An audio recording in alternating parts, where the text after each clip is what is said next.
आज के टाइम पर भला ऐसा कौन सा व्यक्ति है जो अमीर नहीं बनना चाहता। हम सब कहीं ना कहीं यही चाहते हैं कि हम कुछ साल काम करें, उसके बाद हमें कार्य ना करना पड़े। हमारे पास कोई ना कोई ऐसा इनकम सोर्स होना चाहिए जहां पर बिना कार्य किए भी पैसा आता रहे। लेकिन दोस्तों, ऐसी क्या दिक्कत हो जाती है कि कुछ ही लोग अमीर बन पाते हैं और फाइनेंशियल फ्रीडम को अचीव कर पाते हैं, बचे हुए कुछ लोग नहीं अचीव कर पाते हैं। इसके पीछे का सबसे बड़ा रीज़न आता है एसेट्स और लायबिलिटीज़ का।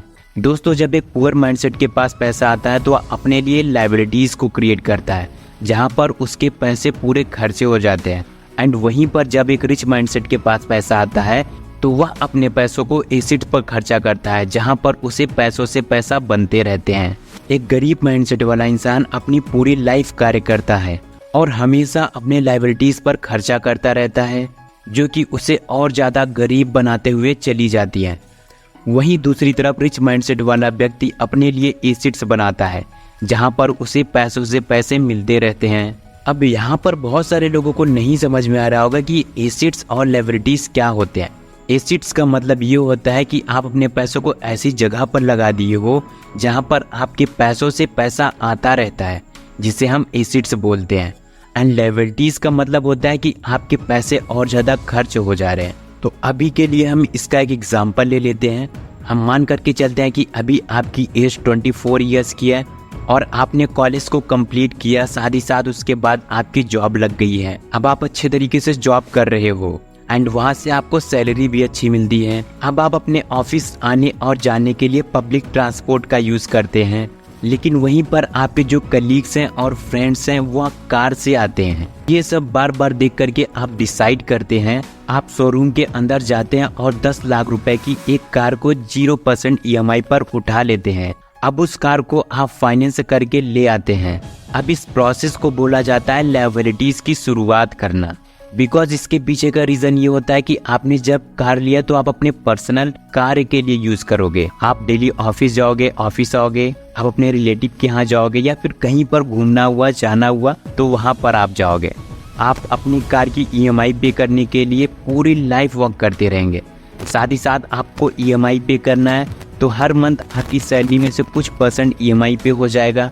ये होता है एक पुअर माइंडसेट ब्रेन। एंड वहीं पर सेकंड केस में आ जाता है रिच माइंडसेट। वो लोग क्या करते हैं, कार तो बाई करते हैं वो भी, लेकिन अपने उस कार को टैक्सी या फिर रेंटल पर लगा देते हैं, जो कि उनके लिए एसेट्स का कार्य करता है, जिसके थ्रू कार की EMI और इनकम सोर्स भी बन जाते हैं।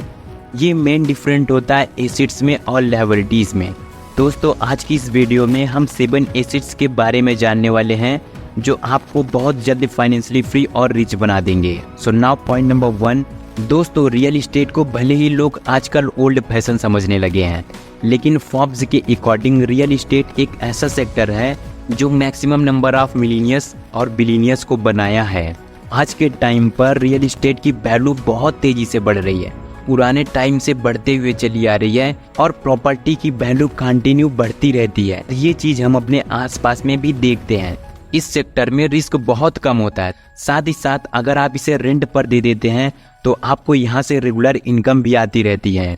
दोस्तों, जितने भी मिलीनियर्स होते हैं सबकी इनकम सोर्सेस में से कोई ना कोई सोर्स रेंटिंग इनकम का जरूर होता है, जो कि बहुत ही स्टेबल माना जाता है। रियल इस्टेट में 2 तरीके से पैसा कमाया जाता है। Number 1 method is flip, means ऐसा मेथड जहाँ पर लोग सस्ते दामों पर प्रॉपर्टी को खरीद लेते हैं, फिर उस प्रॉपर्टी का इनोवेशन करा देते हैं। जब कुछ साल बाद उस प्रॉपर्टी की वैल्यू बढ़ जाती है तो उस प्रॉपर्टी को सेल कर देते हैं, जहां पर उन्हें प्रॉफिट्स मिल जाते हैं। एंड नंबर 2 मेथड आ जाता है प्रॉपर्टी को होल्ड करना, और ये मेथड ज़्यादातर अमीर लोग फॉलो करते हैं, जहां वे अपनी प्रॉपर्टी को बेचते नहीं हैं बल्कि अपने प्रॉपर्टी को होल्ड करके रखते हैं।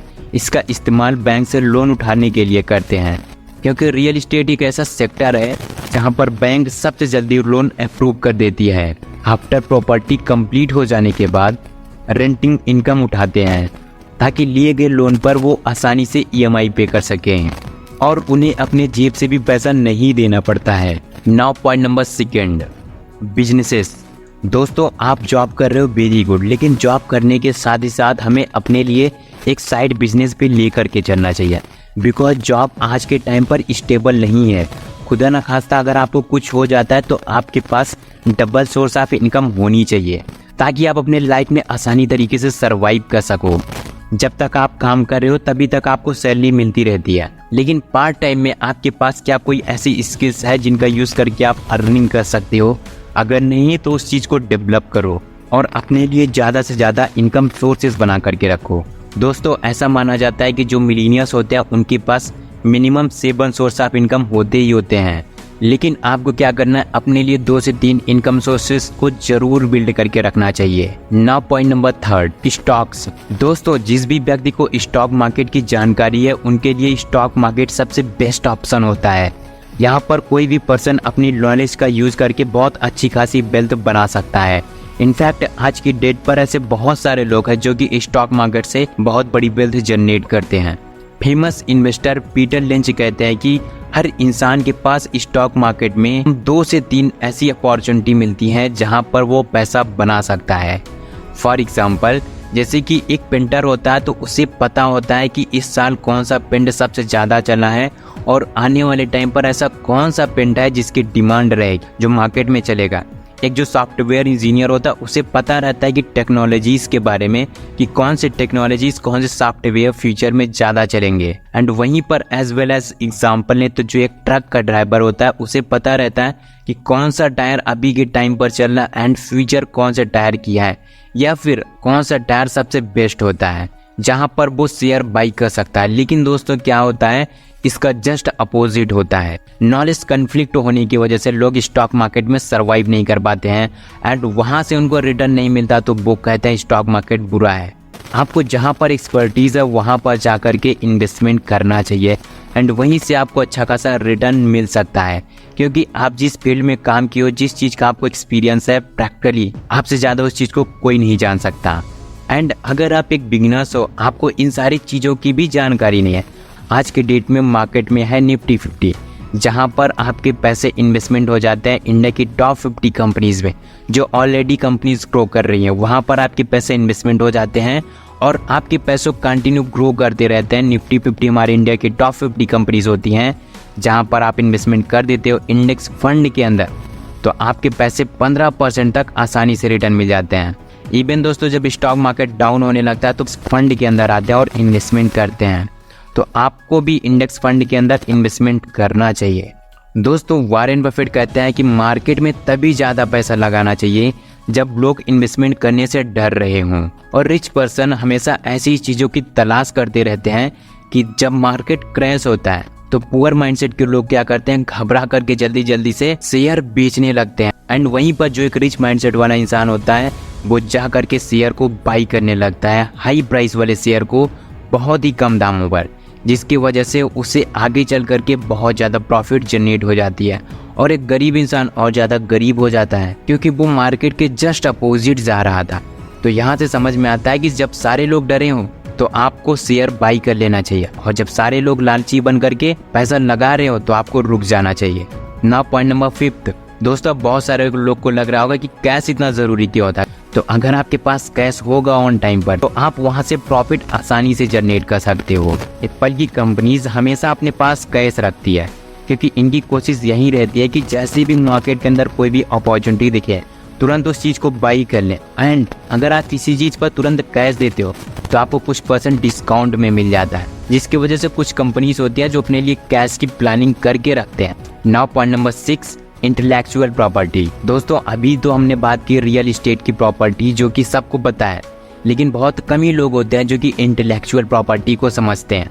इंटेलेक्चुअल प्रॉपर्टीज का मतलब हो जाता है डिजिटल स्पेस। आपको कहीं ना कहीं डिजिटल ऐसा स्पेस होना चाहिए जो कि आपका लिखित में नहीं है, आपके पेपर्स पर नहीं है, फिजिकल नहीं है, लेकिन वो चीज़ें डिजिटल हैं। जैसे कि आपका कोई कोर्स हो सकता है, आपका कोई ना कोई पेंटिंग हो सकता है, कोई फोटो हो सकता है, कोई वेबसाइट हो सकता है, कोई एप्लीकेशन हो सकता है, जिसमें कुछ टाइम लगता है क्रिएट करने में। एंड वो चीज़ें जब क्रिएट हो जाती है तो आप उस चीज़ को बार बार सेल कर सकते हो।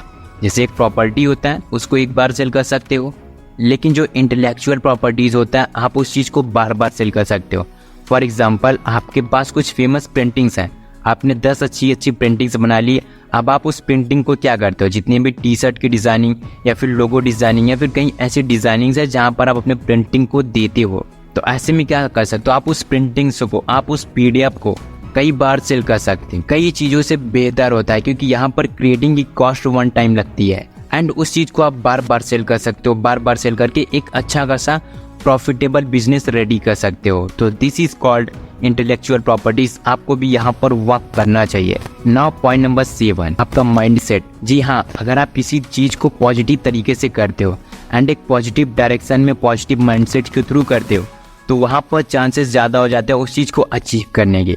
क्योंकि हमारे पास 2 तरीके से थॉट आते हैं। पहला निगेटिव कि आप किसी कार्य को कर रहे हो बट वहाँ पर होप नहीं है आपको कि नहीं हो सकता है, तो वो कार्य आपको बिल्कुल भी नहीं होगा। लेकिन आप किसी कार्य को कर रहे हो, आपको प्रैक्टिकली लग रहा है कि हाँ ये चीज़ें पॉसिबल हैं, तो आप वहाँ से सक्सेस होने की चांसेस ज़्यादा हो जाते हैं। सो आप किसी भी कार्य को करो अपने माइंडसेट के थ्रू करो। आपके पास एक पॉजिटिव माइंडसेट होना चाहिए कि यस मैं यहाँ पर वर्क करूँगा, यहाँ पर मैं टाइम दूंगा, तो ये चीज़ें हमारे साथ हो जाएंगी।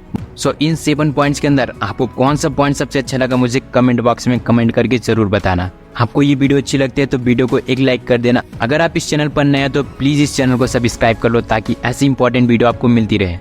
हम मिलते हैं जल्दी किसी अगले वीडियो में, तब तक के लिए thanks for watching this video.